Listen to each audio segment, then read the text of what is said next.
Vladimir Putin kerahkan rudal hulu ledak nuklir ke perbatasan Ukraina siap gempur Eropa.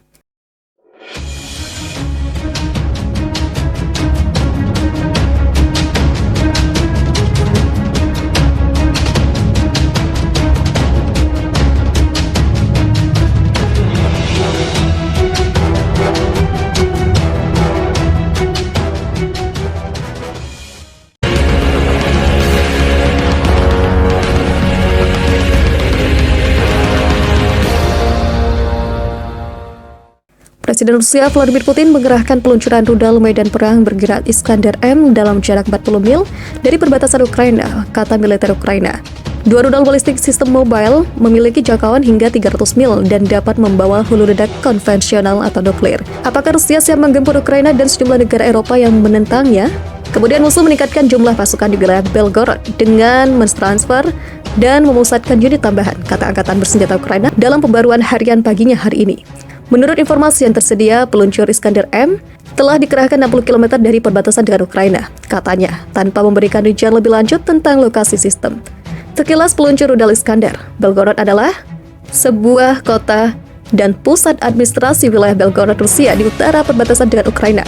Iskander, sistem rudal balistik bergerak dengan nama sandi SS-26 Stone oleh NATO, menggantikan rudal Scott Soviet. Pertama kali digunakan dalam pertempuran pada tahun 2008 di Georgia. Iskander dirancang untuk mengacaukan pertahanan rudal dengan terbang pada lintasan rendah. Iskander bisa bermanuver dalam penerbangan untuk menyerang target sejauh 500 km dengan akurasi 2 hingga 5 meter, menurut Center for Strategy dan Studi Internasional. Itu terjadi ketika Rusia sedang merencanakan referendum terhadap di kota Kherson. Bertahap di kota Kherson dalam upaya untuk menciptakan hubungan dengan Crimea dan membenarkan invasinya di Ukraina Selatan, klaim Kementerian Pertahanan. Rusia sebelumnya mengadakan pemungutan suara yang curang tentang aksesi Crimea ke dalam Federasi Rusia pada tahun 2014, di mana 97% memilih mendukung, hasil yang kemudian Presiden Amerika Serikat Barack Obama katakan tidak akan pernah diakui. Pada Minggu malam, Kementerian Pertahanan mengatakan Rusia merencanakan langkah serupa di Kherson, di mana ia berencana untuk membangun jembatan darat ke Crimea. Kota Ukraina Selatan adalah salah satu pemukiman pertama yang jatuh ke tangan pasukan Rusia setelah perang pecah. Ada harapan bahwa tentara Ukraina dapat membebaskan rakyat Kherson saat pasukan Rusia mundur ke arah timur negara itu.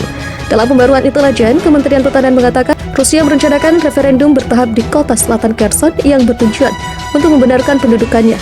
Kota ini adalah kunci dari tujuan Rusia untuk membangun jembatan darat ke Crimea dan mendominasi Ukraina Selatan. Rusia sebelumnya mengadakan referendum tidak sah. Pemilihan domestik Rusia sendiri telah diliputi oleh tuduhan kecurangan suara dan telah melihat oposisi profil tinggi dihalangi untuk mencalonkan diri. Dalam pemungutan suara yang diadakan di Crimea pada tahun 2014, hasil akhir menunjukkan 96,6% pemilih mendukung penyerahan kendali wilayah itu dari Kiev ke Moskow. Itu terjadi setelah Perdana Menteri Ukraina saat itu, Arseniy Yatsenyuk, bersumpah untuk memburu para pemimpin separatis di Crimea, memperingatkan bahwa tanah akan terbakar di bawah kaki mereka. Pemerintah Amerika Serikat, Uni Eropa, dan Ukraina menyatakan pemungutan suara itu ilegal dan mengatakan mereka tidak akan mendukung hasilnya. Kremlin mendukung pejabat Crimea, dan Presiden Vladimir Putin mengklaim kepada Barack Obama bahwa pemungutan suara sesuai dengan hukum internasional. Namun Obama menanggapi dengan mengatakan bahwa pemungutan suara tidak akan pernah diakui oleh Amerika Serikat dan malah memperingatkan Rusia agar tidak melakukan tindakan militer lebih lanjut di luar Crimea.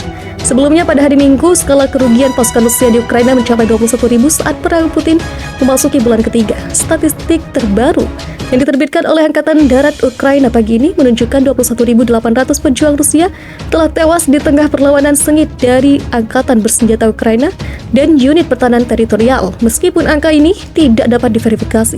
Sementara itu, pasukan darat mengklaim telah menangani kerusakan besar pada peralatan dan mesin militer Rusia. Sebanyak 873 tank dikatakan telah hancur bersama dengan 2.238 kendaraan lapis baja, 179 pesawat, 154 helikopter, dan 408 sistem artileri. Pasukan Putin meluncur melintasi perbatasan pada 24 Februari dari utara, timur, dan selatan dan dengan cepat menuju Kiev. Tetapi mereka terpaksa mundur dari pinggiran ibu kota pada akhir Maret dan memfokuskan kembali upaya mereka pada serangan yang ditargetkan di wilayah Donbas Timur setelah Ukraina berhasil menangkis kemajuan mereka, menimbulkan kerugian besar. Kerugian besar pasukan Rusia disebabkan oleh keputusan taktis yang buruk oleh para pemimpin militer Rusia dan terlalu meremehkan kemampuan angkatan bersenjata Ukraina.